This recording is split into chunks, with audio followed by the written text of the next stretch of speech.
Okay, we're going to discuss today one of the most fascinating passages in the Talmud, the argument between Hashem and the heavenly court. This is how it goes. This week's Torah portion, we're learning about various kinds of ritual impurity. If someone contracts on their skin a disease called saras, so they become ritually impure. But what is the definition of saras? How is it diagnosed? So the Torah says, if you have on your skin this white patch called a beheres, and then this white patch grows a white hair, then you are ritually impure. What happens if the white hair grows before the patch, before this white patch grows on your skin? And in other words, it's not that the white patch is producing this white hair. The white hair is there before the white patch. So then the halacha is that you are pure. What happens if you look at your skin one day and you're like, I don't know if the patch came first or the white hair came first? Not sure. The Kohen doesn't know. You can't determine. So the Gemara says there's a passage in Masechta Negoyim, a tractate of which talks about this. Perek Yudal Mishnah Beis, I believe. Perek Dal Mishnah Yud Aleph, rather. And the Talmud says there's an argument between the sages and Rabbi Yeshua. The sages say that it's impure. Rabbi Yeshua says that it's pure. But then there's another place that this Talmudic argument is mentioned in Bavad Metzia, page 86a. There the Gemara says that there's an argument between the heavenly academy. In heaven there's a yeshiva as well, and the heavenly academy has an opinion about what the halacha should be in this situation where you don't know what came first, a patch or the white hair. And so the heavenly academy says that it's impure. If you don't know, it's impure. Then it says Hashem, he says it's pure. So now we have this argument. How do we determine who's right? How do we determine the halacha? So the Gemara says, they sent a messenger to ask the greatest sage of the time, Rabba Bar Nachmani. Rabba Bar Nachmani said about himself, I am the only one who determines the halacha in laws of diseases, in laws of ritual impurity associated with a dead body being in a tent, and the kind of transfer of purity and impurity when a person is with impurity in a tent. So I'm the only one who advocates these kinds of questions, and he says tahar, tahar, pure, pure. That's the Gemara says. So the question is like this. First of all, how could there be an argument between Rabba Bar Nachmani and the heavenly court and Hashem? Can you say that someone argues with Hashem? So the question is more about the heavenly court, because when a person's alive in this world, the Torah says, "Ein mashgichin bebaska." You're not supposed to pay attention to what you hear, the voices that come from heaven, even if you could know for sure that this is indeed a voice from heaven, and you were of the caliber of someone who had divine inspiration. Nevertheless, the way to determine halacha is not by voices from heaven. You're not allowed to pay attention to a voice from heaven, an illegitimate voice from heaven. More, the Talmud says, the Torah is not in heaven. So only people in this world, they can determine the halacha. They can only determine halacha with their own mind. They can't pay attention to the prophecy. They can't pay attention to the divine inspiration. So it makes sense that Rabbi Nachmani, that he could have an opinion. But the heavenly court, they're in heaven. So can we, celestial beings, how can we say that they have a difference of opinion between them and HaKadosh Baruch Hu? So what's going on over here? Another thing is, Rabbi Nachmani didn't just say it's pure, he says pure, pure. What's the emphasis of double? Why say pure? Why does he say it's pure twice? And also, there's something called the machriya. Machriya means the one who determines a decision. So here, Rabbah is a determiner between. He's a deciding factor between Hashem and the heavenly court.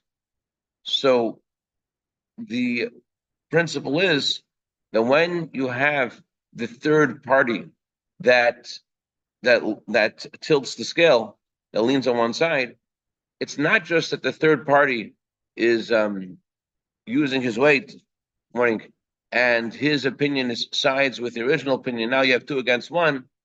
It's more. It's that the third opinion incorporates in his opinion both sides. He sees the opinion of both those who say that it's pure and those who say that it's impure, and he is able to see both sides. And in his opinion, he is able to see the validity of both opinions, and yet he determines, with all the factors considered, what the halacha should follow. So here, Rabbi Nachmani isn't just meant to say that it's that the heavenly court is right or Hashem is right. He is somehow adding something that wasn't in the argument before. So we understand, what was he adding to the argument? We have Kushabrichu, we have Hashem giving his opinion, we have the heavenly court giving their opinion, and Rabbi Nachmani, he must have another reason why it's pure, that the heavenly court, that Hashem didn't say. So what is this? What's going on over here? So to understand this, we says in the Torah, Machusa Derekiak Em Chusa De'ara, the heavenly court, the heavenly monarchy, the kingdom of Hashem. It's like the kingdom of a human being. We can understand a lot of things about the heaven, how things are in heaven from the way things are on earth. So we find different kinds of titles attributed to kings and to greatness. One title that's used for Hashem and used for greatness is the title Rishon. Rishon means the first. First, not just chronologically, but the word first also means the best, the greatest. Like Avramo, you're the first, you're the best, right? Yeah. Of course you're the best, you know. So then that's one way of describing greatness. Rishon, the best. But the word Rishon, first, also indicates that there's a second. It's just that this happens to be the first, but there is some other second. There's someone who came. There's the one who won the race, and there's someone who came in second. There's someone who's playing the same game.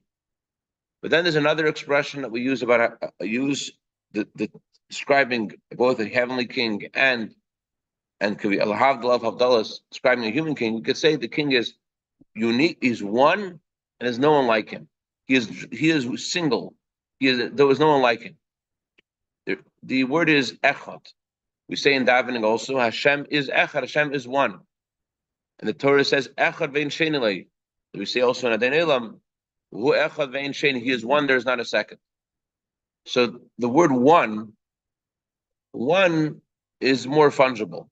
One could mean that that there is no one else. He's just one. Or one could be one in a sequence. There's one, there's two, there's three. So when we say Hashem is one and there's no one and there was no one like Hashem, so the word one does indicate that there's no one else, but it doesn't have to be that there's no one else. In other words, with the word first, that word indicates that there is someone else, just he's the first. With the word one, it's not that there can't be a second, it's just that there happens to not be a second. Happens to be one. The word one could also be used in a sequence, 1, 2, 3. Echad could also be used in a sequence, Echad, Sheni, Shlishi. It happens to be that Hashem is Echad, Hashem is one, there isn't anyone else. Who Echad vein Sheni, he is one, there's no one else. But the word itself lends room for there being a second. And then there's a third kind of description that's used, and that is the word Yachid. Yachid means unique. The word unique means that there can't be anyone else. It's not just that that this is the one that's best, or that this is the only one. It's that this happens to be the only one. Rather, the word unique means that there can't be anyone else, This is all there is. Unique means that there is no room for anyone else. So too, these three titles are relevant to this passage in the Gemara. There is Nesifta Derakia, there is the heavenly court. There is Kutra Brichu, there is Hashem as he's described as being the Holy One, blessed be He. And then there is another title that Rabbah says about himself, that I am Yachid, that I am unique. These three entities described in the Talmud are actually descriptions of various revelations of Hashem's truth. There is the way godliness is in its essence, and then there is the way godliness, Hashem contracts his light in order to make a world.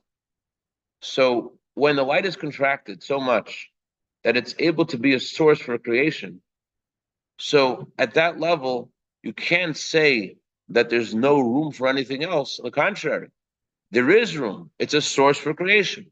Let's take a bird's eye view from the words of Hashem. Let there be light.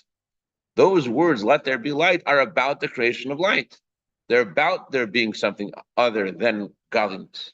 So even though they are Hashem's words, and the existence of light depends on those words, but nevertheless you can say, and Hashem is greater than all the creatures that He made, but you can say that there's no room for anything else from the perspective of Hashem's words, the perspective of in the location of Hashem's words in the Godhead, so to speak. We're talking about the sphere of Malchus, the divine sphere of monarchy. At that level, we can't say that the world doesn't matter. On the contrary, the word Malchus means sovereignty. Hashem wants to be a king, so he, so to speak, is that the whole existence of Malchus, the existence of the words of Hashem, is that there should be a world. You can't say the world has no existence at that, no importance. What makes Malchus important is that Malchus produces a creation. The source of creation is about creation. So, from the perspective of Malchus, there certainly is room for creation. So, then there is a higher level of godliness, higher level of godliness where it's beyond creation, where there is nothing else. It's higher than creation. However, it's not that there is no room for creation. It just happens to be higher than creation. In other words, there could be an evolvement, if you will, from this pristine revelation of godliness. It can be further contracted and to be the source of creation. It happens to be above creation. It happens to be infinite, but it's not out of the realm of the finite. The word would be Kudsha Brichu. So Kudsha Brichu means the Holy One, blessed be He. So that title for Hashem is whenever we daven, it's important to mention, whenever we daven, whenever we talk about Hashem, in the language of the Rivash, who was a Rishon, who was an earlier commentary in the Talmud. I don't want to say he's just a Rishon. When I said a Rishon is not the greatest thing. He is one of the earlier commentaries in the Talmud. And he says, I need to pray like a child. Children don't know about any level. They pray with simplicity to the essence of Hashem. So when we daven to the essence of Hashem. But when we're talking about understanding the this passage of the Talmud, we have to introduce this concept to know what we're talking about, because this is a very deep passage of the Talmud, and without some Chassidic insight, you're left with more questions than you have answers. It's possible to explain it. So there is the godliness that shines in the heavenly court. There's a godly light that shines in the heavenly court. There's a godly light that shines that's beyond the heavenly court. That's called Kudsha Brichu, the infinite light of Hashem. And it's called Kodesh, it's called holy. But the very fact that we're calling it holy in Judaism means distant, means separate. It's separate from something else. The fact that we're using the word holy to describe it means that there's a pedestal it could stand on. And the pedestal is big enough for him to stand on. In other words, the fact that we're saying that his greatness is that he is beyond creation, that itself tells you that he's somehow in the realm of creation. In other words, in the level of Malchus, in the level of the source of creation. So then the creation has importance. But even at the level of the infinite, which is beyond creation, the very fact that we have to say that he negates creation, that he is higher than creation, the creation is not a reality from his perspective because he's beyond it, and there's nothing other than him. The very fact that we have to talk about um, the very fact that creation is used to describe his greatness indicates that we're talking about something that is in the realm of creation. Chassidim talk about this parable that maybe is relevant to understand this. There is what's called in Kabbalah and Chassidus hasagas hachiyuv and hasagas hashlila. There's understanding what something is, but there's also an understanding of what something isn't. Sometimes you can't know what something is, but you can know what something isn't. Imagine you see someone from far away. You don't know who they are, but you know that that's not your mother. You know it's not your sister. You know it's not your brother. You know it's not a woman. You know, and then it comes closer. You know that it's not a child. Comes closer. You know what. You know that they're not short, how tall, not fat, and then they come very close. You say, I don't know who that is. Similar way, there is various things we can know about Hashem, and there's some things we can't know about Hashem. We could know that Hashem is not the opposite of those things. We could know that Hashem, we don't know what we say Hashem's wisdom. We don't know what Hashem's wisdom is, but we do know that Hashem is not the opposite of wisdom. You know Hashem's wisdom is not limited to the wisdom of human being. So the fact that we're saying that Kudsha Bricho, that Hashem is beyond creation, that itself tells you that this level is somehow connected to creation. That there's something that this description tells you about Hashem's greatness. He is higher than creation. He is infinite beyond the world. That itself tells you that it's somehow relevant and related to the world. Then there's the third title. The third title that we use to describe Hashem is not just that he is one, but he is Yachid, he is unique. That word describes a godly revelation that is not only beyond being a source of creation, it's also beyond being described as being higher than creation, because it is alone. It's a place where there's no room for creation. There's no room for creation in the first place. It's not that like in the second model of Kudsha Brichu, of the one who is the Holy One, blessed be He, where His greatness is that He's beyond creation. We have to mention that He's higher than creation, and there's no room and that this level of godliness is higher than being a source for creation. But rather, there to begin with, there's no connection to creation. This is what the word Yachid means. So Rabbah Bar Nachmani said, I am unique. I am one. What he also meant was that in him there was a revelation of this godly truth, which leaves no room for anything other than Hashem. That truth of Hashem, that light of Hashem, which is not just infinitely greater than creation, but that there's no reason to talk about creation, because it's that at that level there's no asagas hashlila. At that level, saying that Hashem is beyond creation doesn't get you any closer to describing who He is, because it's not in the Hashem's not in the realm of creation in the first place. So at that level, the word that's only word to describe it as Yachid. There's nothing other than Him. That truth shined in the soul of Rabbi Bar Nachmani. So let's now get back to the argument in the Talmud. Something is impure. Impurity is the opposite of bittul. Bittul means a state of abnegation, a state of subservience, a state where you feel the truth of Hashem. When we immerse in a mikveh, the word that's used for immersion is tefillah. Tefillah has the same letters as the word bittul. Bittul, when you go into the mikveh, part of it is that you're trying to push aside your ego. That's what it's about. The impurity means that there's some unhealthy feeling of ego. That's the spiritual malady called tuma. It's about yeshus, it's about arrogance, it's about ego, or some subtle form of that.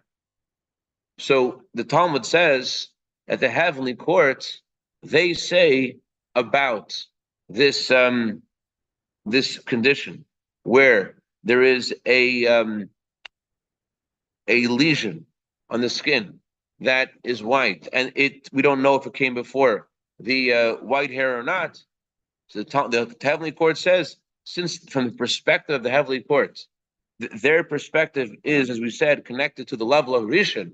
They're connected to the level called first, where there's room for there being a second, the room for there being something other than Hashem's truth. Since in the heavenly court there is a room for something else other than the truth of Hashem, from their purview, from that way they feel, therefore they're more aligned with the tumah, with impurity, and therefore they declare there's a doubt. The answer is impure. They're in a place that's close to the impurity, and therefore their ruling is pure. You don't know, impure. The infinite light of Hashem, which is beyond creation. But the term that we're using is that He is not Rishon, but He is Echad. He is one. And the word one again means one of a sequence, where there can be a second. So at that level, which is above creation, but not beyond the realm of creation, at that level, the halacha is that there's no impurity, purity. The decision is against the heavenly court. Kutsha Brichu, Hashem says, the Holy One, blessed be, the one who is infinite, says there is no impurity. But Rabbah says, Ani Yachab and Agam Yachab. So the simple meaning of his statement was, I'm the only one who could rule about the laws of diseases. I'm the only one who could rule about the laws of tents. But what he also was saying was that from the perspective of the truth of Hashem, as Hashem is not just within creation, or within being the source for creation, and not just as Hashem's truth is beyond creation, but as Hashem's light is in its essence, where there's no room for anything else other than Him, there's no reason to negate creation. From the perspective of the infinite light of Hashem, since it's still within the realm of creation, there is a need to mention creation and to negate it. But from the perspective of Yachid, from the perspective of the truth of Hashem as He is in His essence, there's nothing other than Him, and therefore there's no room for impurity at all. And that's why Rabbah said Tahir twice. Said it pure. He said this. The halacha is it's pure, and he said it twice. Why did he say it's pure twice? Because he was talking not only about the truth of the Kutsha Brichla, things are from the perspective of the infinite, but even as things are in this physical world, even as things are within creation, also Rabbi Bar Nachmani says the halacha is tar, halacha is pure, because since in the realm of the essence of godliness, there's nothing other than Him. Therefore, even within the even within the limitations of creation, there's also the same pervading truth that all there is Him. There's no reason to there's no need to be purified. There's all there is Hashem's truth. That's a deeper look at this Talmudic statement, and hopefully give us a deeper look at where we need to go today. We need to go this week, and we need to go till we get to Mashiach's coming immediately. Any questions or comments? All right.